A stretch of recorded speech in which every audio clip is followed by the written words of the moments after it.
念奴嬌·赤壁懷古，蘇軾。大江東去，浪淘盡，千古風流人物。故壘西邊，人道是三國周郎赤壁。亂石穿空，驚濤拍岸，捲起千堆雪。江山如畫，一時多少豪傑。遙想公瑾當年，小喬初嫁了，雄姿英發，羽扇綸巾。談笑間，檣櫓灰飛煙滅。故國神遊，多情應笑我，早生華髮。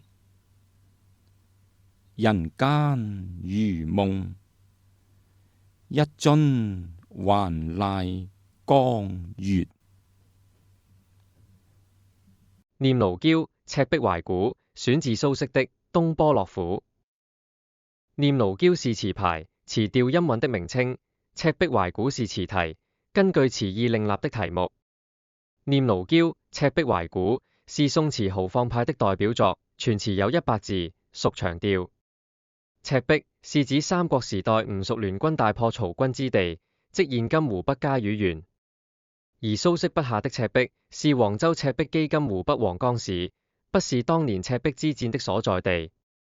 蘇軾因烏台詩案被貶官至黃州任團練副使，由黃州赤壁記而寫下懷古之詞。他因遊覽赤壁而引發對三國歷史英雄人物的懷念，並抒發自己年華已去，功業未成的感慨。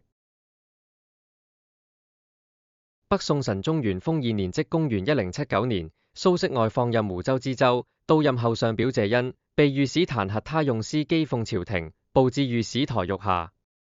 蘇軾雖免於一死，但被貶官至黃州任團練副使，自此4年間謫居黃州。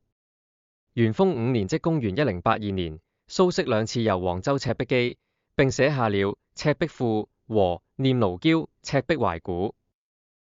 蘇軾詞中感懷的赤壁之戰，發生於建安13年即公元208年，吳蜀聯軍於赤壁之地，以5萬兵力打敗曹操20萬大軍。周瑜在孔明的協助下，率領吳軍與蜀國劉備的軍隊，利用火攻戰略燒毀了曹操新編的水軍戰船，令曹軍棄船逃走。最後曹操帶兵退回北方，天下亦形成3分的局面。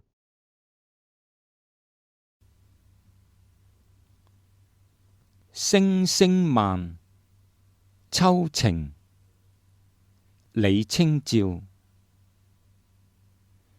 尋尋覓覓，冷冷清清，淒淒慘慘戚戚。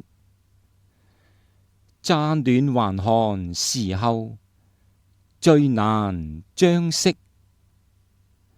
3杯2盞淡酒，怎敵他晚來風急。雁過也，正傷心，卻是舊時相識。滿地黃花堆積，巢誰選？如今有誰堪摘？守着窗兒，獨自怎生得黑？梧桐更兼細雨，到黃昏點點滴滴。這次第，怎一個愁字了得？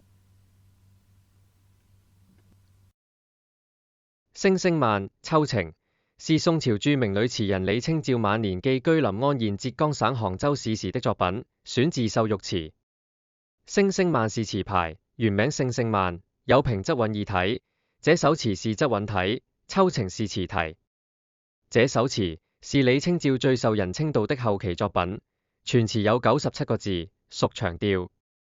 全詞抒發了李清照暮年因國破家亡，孤苦無依丈夫在動亂中病逝而產生悲愁落寞的情緒。宋欽宗靖康次年公元1127年，金兵南下，擄走徽宗和欽宗兩帝，北宋滅亡。同年，繼承皇位的宋高宗在南京應天府重建朝廷。李清照隨丈夫趙明誠南下。建炎3年公元1129年，丈夫病逝後，李清照便漂泊各地。她晚年寓居臨安時，飽受國破家亡夫婿的痛苦，有感處境孤零悲涼，於是追懷昔日，作下了這首《聲聲慢·秋情》。青玉碗，元夕，辛棄疾。東風夜放花千樹，更吹落星如雨。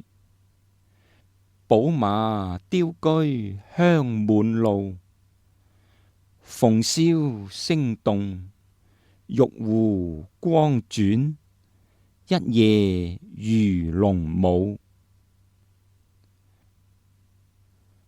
蛾兒雪柳黃金縷，笑語盈盈暗香去。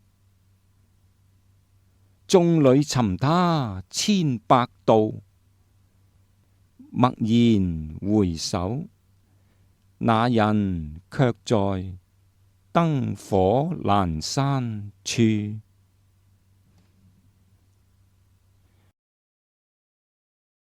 這首詞是南宋詞人辛棄疾的名作，選自其作品集架牽長短句。青玉案是詞排名，取於漢章行四愁詩。美人贈我錦繡段，何以報之青玉案一詩，又稱橫塘路、西湖路。雙調67字，前後段各6句，5則韻。元夕是詞的標題。本詞表面從渲染元宵節燈火輝煌、萬人徹夜狂歡的場面入手，反襯一位自憐幽獨、脫俗不群的美人。燈火闌珊中她的形象，實際上是辛棄疾諷刺南宋統治者沉醉於歌舞而不思復國的劣行，表現自己唯我獨醒、不隨波逐流的清高品格。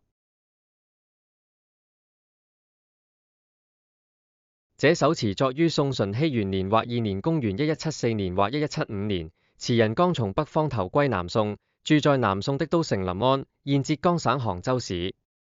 當時金兵強敵壓境，北方大片土地被金人佔領，南宋國力日漸衰落，但統治者卻偏安江左，沉迷歌舞聲色，不思復興大業。辛棄疾見此便寫下本詞，表現自己不願隨波逐流、同流合污的清高品格。